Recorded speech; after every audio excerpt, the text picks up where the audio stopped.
I'm Paulina Leiser, producer of Focus Today. Thank you for watching this video, and make sure to check our other videos at theDove.us.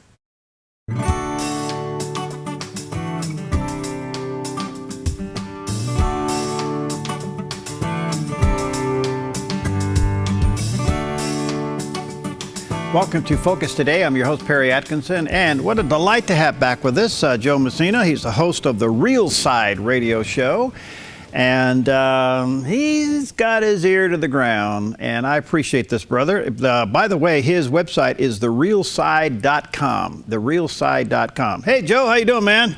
Great. How you doing today? Good. Good to see you again. Well, you too. What do you think of this mess so far?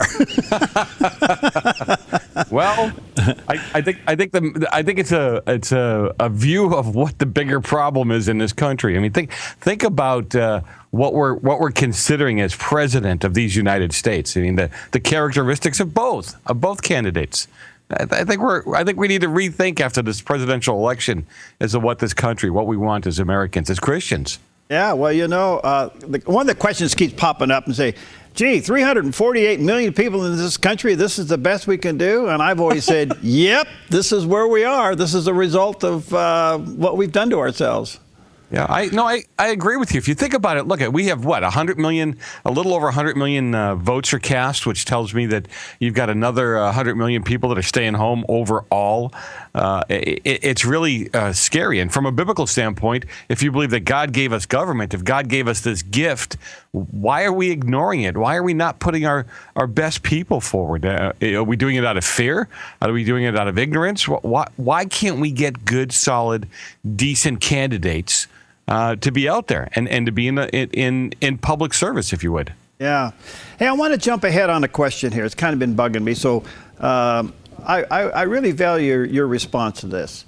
As you know, they've been calling it the mainline press, which is the alphabet networks and all that. But if you add up all the conservative talk radio and the ratings that a Fox has, it's clear that the conservative side of media speaks to a larger audience than the liberal side does. But here's the problem. If Hillary gets elected in spite of talk radio, what does that say? Well, that's what I think I've been saying for a long time. We now come from a culture where we get our news at 140 characters or less. I don't know how deep you can get with that. And you know, to your point, you're right. People are picking up news bites here and there. The majority of the news out there is, as you say, you know, the ABCs, NBCs of the world, they're openly liberal. They don't even apologize for it. And I think that we're in a world of hurt. Again, I want to come back to, but I want to come back to parents, pastors, clergy, what have you. What are we teaching our flock? What are we teaching our people? Are we teaching them biblical principle? How do you go? You know, I had a pastor say, and forgive me if I insult any pastors, but I want you to think about this. When you say from the pulpit, it doesn't matter who you vote for, what are you saying? What are you telling people? I mean, I realize that God's in control, but, you know, the Bible tells us that when a godly man is in control or in authority, the people rejoice. When a wicked man is in authority, the people groan. So there's a lot of groaning going on. That should be the first hint. And secondly, you really think that non-godly people who don't love God, are going to vote for a godly person to be in authority? It's not going to happen.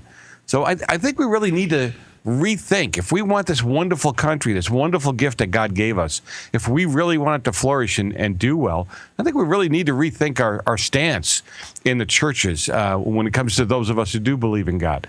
Interesting. All right, so let's go over to Hillary Clinton. I mean, obviously, her campaign got a huge bomb a week ago today, and it is having an impact. Let me ask you this. How could she possibly govern with this hanging over her head if she was to be elected? Now, remember, you know, people are in the middle of the sin, don't see it, right? I mean, she's sitting there with all these things over her head. She wouldn't have done these things unless she thought she was above the law. She doesn't believe that this stuff actually affects her. How will she govern? The same way we've got the issue right now with the person in authority. She's just going to ignore it and keep moving forward. Again, there's no reality here. Who is going to take her out in handcuffs? Who is really going to push to you? At this point, you'd have to physically indict a president and move her out. I mean, give it some thought. You think it could happen? Oh, I do. I think she could be indicted. I really do. I don't know. What are we, 4 days away from the president, the election? This is really interesting to see what's going to happen. She's got all this hanging over her head. If she wins, it'll be a testimony that we as a society, we've lost our moral compass. We've lost our foundation. I'm not suggesting that Trump is so much more moral than she is, but look at what's going on in her life. Look at what she's accepted with the people around her. Look who she surrounded herself with. I mean, that's a testimony to somebody's character, is it not? Yeah. You think that Trump has handled this Comey reopening of the case? You think he's handled it okay? I think he's done better than he would have done 3 months ago, don't you? I wish, though, instead of hanging on the crooked Hillary, lying Hillary, and all of that, I think he should call out the shortcomings and move right on to what he's going to do to make it better. To the people, if he would simply speak to the people he's going to surround himself with. To my Christian friends, I say, look, if you don't agree with anything else, look at the Supreme Court justices. What if we're supposed to leave an inheritance for our children and our children's children? What are you leaving them? Remember, inheritance isn't just money. Are you leaving them a country that's going to be better off than it was when you got here? Are you looking at a Supreme Court that's going to uphold God's law, or they're going to totally skirt and do a 180 degree from God's law? What are you willing to leave your children and your grandchildren? Interesting.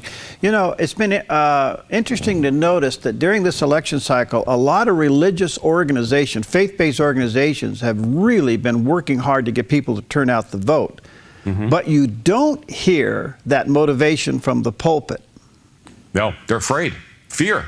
I mean, think about something. You've got organizations out there that lay out in plain, simple English what the law says about what you can and can't say at the pulpit. And I would admonish my pastor friends if they would just simply say, look, line up the values. Now, your first 5 values should be based on biblical principles. So line up the values and then line up the candidates and say which one of these candidates more lines up with my way of thinking or my belief system. Tim Kaine came out, and it's an open speech, so I'm not speaking out of turn here, and he basically said to his Catholic friends, look, you have to evolve. So basically what he's telling the Catholics is you have to ignore Scripture, you have to ignore what God told you to do, and you need to come into the 21st century, and you need to accept same-sex marriage and abortion and so on. And if you don't, he said these words, and if you don't, we will make laws to force you to. Is this really the guy that you want one heartbeat as a Christian? Do you want this guy one heartbeat away from the presidency? Are we serious with this? Oh. All right. Back to the mess just for a moment. And it is a mess. Where do you see this going? Even if she's elected or not elected, do you see this going to some kind of a conclusion? Because it's more than emails now. Now it's the foundation, and it's 25 people who are being investigated that surround her. And you got a candidate, possible president, that's been under 2, not 1, but 2 FBI investigations. What happens, in your opinion? Well, there's actually 5 different investigations going on right now into different aspects of this, with her at the center of all of them. Again, think about where we've come as a society, where these things aren't that important. You and I look at this stuff. We're a little older than some, but we look at this stuff and we say, this is important to us. I don't want to hold up. The president of the United States is supposed to also be a role model for our children. Is this really the role model we want to put forward?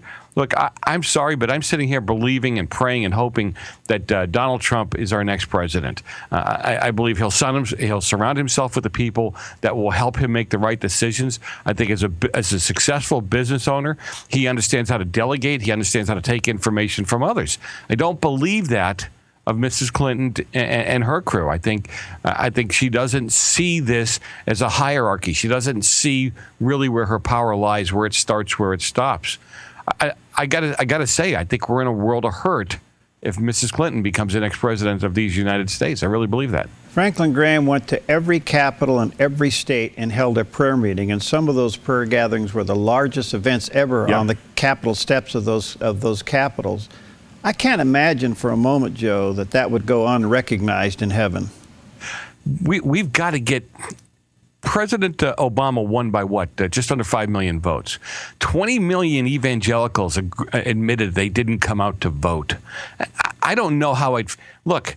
You can't ignore what God's given you. You cannot just walk away from what God has given you.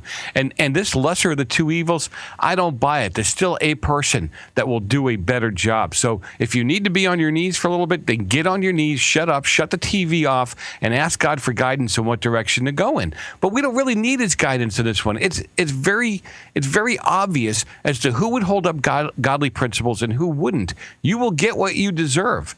If you want to hide behind, I don't want to be embarrassed, my friends, I don't want somebody to feel bad or what have you, then you're going to have to deal with it. And what I choose to serve the Lord.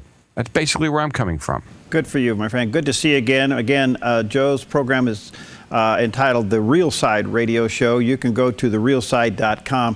Thanks, Joe. Let's connect on the other side. Yeah. Thanks for having me. I always have a good time. All right. God bless. All right. We'll be right back.